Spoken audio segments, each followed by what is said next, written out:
Aujourd'hui, on se retrouve avec Tony, donc on est à la Basse. Alors, qu'est-ce que ça veut dire Basse? Basse, ça veut dire brasserie artisanale de Savoie. De Savoie. Ok, donc ça a quel âge à peu près cette marque? La Basse est née réellement en 2003. Pour mon anniversaire, ma copine m'a offert un kit de 20 litres. Donc la première Basse a été faite à Sona, chez moi, dans la cuisine. Donc de façon totalement... Totalement amateur, totalement inattendu aussi. Ok. J'avais pas prévu ça, c'était un beau cadeau d'anniversaire. Très vite, ça s'est transformé en une brasserie, une vraie brasserie de 800 litres. D'accord. Installée à Chambéry. Et ensuite, de 800 litres, on est passé maintenant à 6000 litres ici à Vauglans. Donc là, ça veut dire qu'en 17 ans, tu es passé donc de 20 litres à 6000 litres. Et là, donc aujourd'hui, on est sur une brasserie toujours artisanale. Toujours artisanale. Toujours artisanale. Ok. Combien de bières tu produis aujourd'hui? On a 8 bières différentes. D'accord. Et tu desserres principalement la Savoie, j'imagine. Savoie, Haute-Savoie, Isère. Tu as toujours fait de la bière. Qu'est-ce qui t'a poussé à faire de la bière? Ça fait longtemps que je regarde comment on fabrique de la bière, comment les ingrédients, les outils. Puis le déclic s'est fait il y a 17 ans quand tu as eu ce fameux cadeau d'anniversaire. C'est vrai que c'est parti, ça a pris une ampleur aujourd'hui que je ne pensais pas du tout au départ. Est-ce qu'on peut dire que c'est une passion aujourd'hui plus qu'un métier? Oui, c'est une passion. Ouais. Ok, donc là Tony, tu vas m'emmener faire la visite de ta brasserie. Avec plaisir. Là, il faut faire attention à la tête. Attention aussi de ne pas se noyer visiblement. C'est quoi ça? C'est un panneau que j'ai trouvé et du coup je l'ai gardé, je l'ai mis là.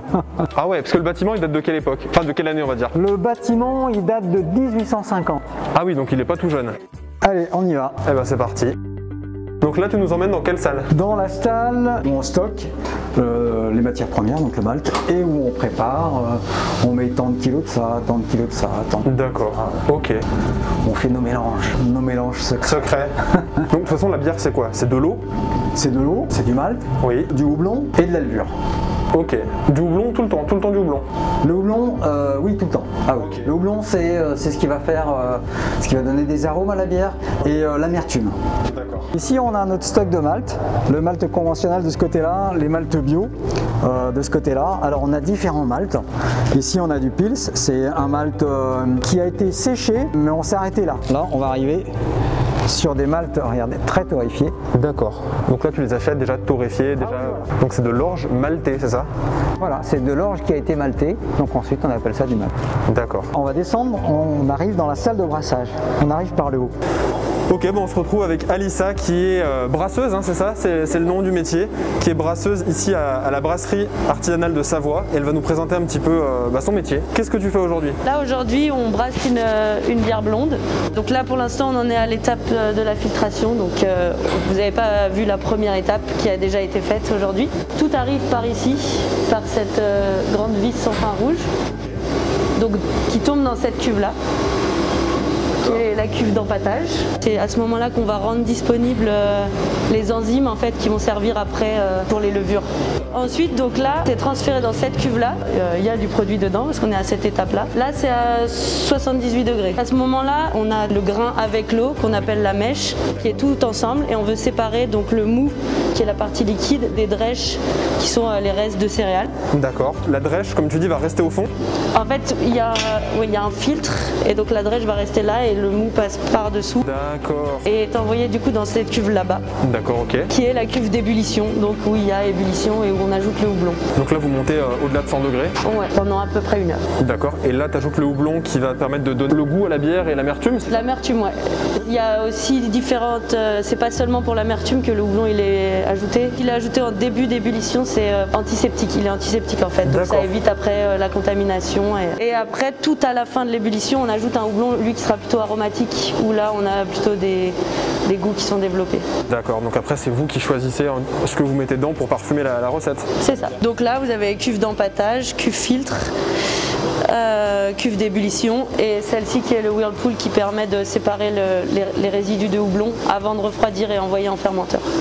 Ça sent le pain en fait, une pâte à brioche. Ouais. C'est bon, hein? Ouais, c'est beurré, c'est brioché.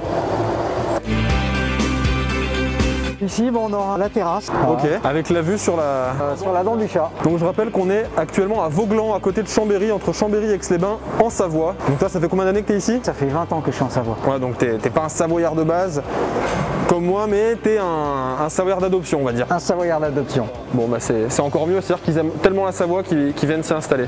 Bon, où est-ce qu'on va maintenant? Maintenant, on va donc à l'étape suivante, on va aller dans la salle de fermentation. Nous voilà dans la salle de fermentation. Ok. Donc, on a 4 fermenteurs. Donc là, on est en train de remplir un fermenteur. On a déjà fait, il y a déjà 3000 litres dans ce fermenteur du premier brassin de la journée, et là dans 1 heure à peu près on va commencer à envoyer le deuxième brassin. Donc on aura nos 6000 litres qui vont démarrer la fermentation. Fermentation qui va durer environ 1 semaine. Ok. Et ensuite on a un passage au froid. Fermentation se fait aux alentours de 20 degrés. Et ensuite on refroidit aux alentours de 3 degrés. Ok. 3 degrés, donc tu refroidis comment? Dans les cuves directement?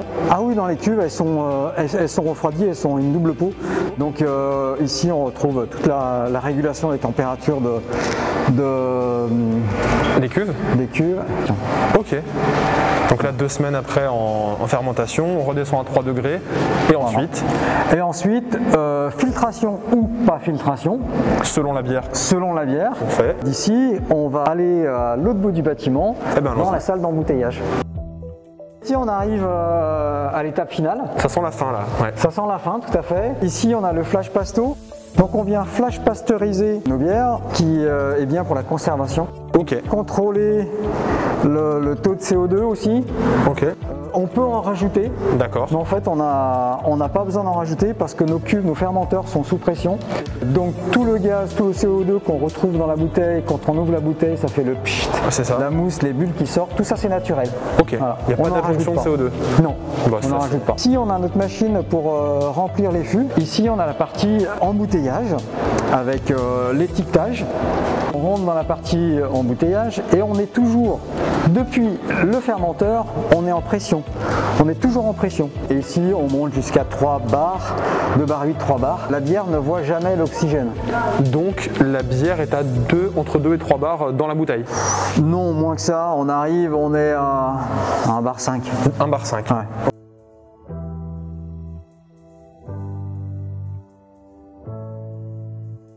Alors on commence par la blonde, c'est plus on va monter en goût, en amertume.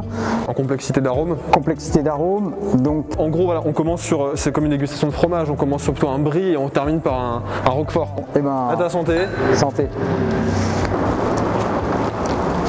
Bah elle est bonne hein. Elle passe bien. Elle passe bien, il n'y a rien à dire quoi. Voilà, c'est des bières comme j'aime, facile à boire. Bière, bonne bière de fin de journée, bonne bière de soif. Donc ensuite, on va passer à l'ambrée. Là, on a utilisé des maltes légèrement torréfiés. D'accord. Elle se boit bien, hein. Elle se boit bien pour une ambrée. Pour une ambrée, ouais. C'est délicat en arôme. Et en tout cas, moi je te remercie Tony parce qu'on a vécu quand même un bon moment, donc moi et l'équipe. Et boire une bière ici, c'est pas pareil qu'à la maison, c'est vrai que c'est une vraie expérience qui aujourd'hui m'est réservée, mais d'ici quelques mois sera ouverte au grand public parce que tu vas ouvrir ton bar. Oui, tout à fait. Donc merci à toi Tony et puis à l'année prochaine peut-être. Avec grand plaisir.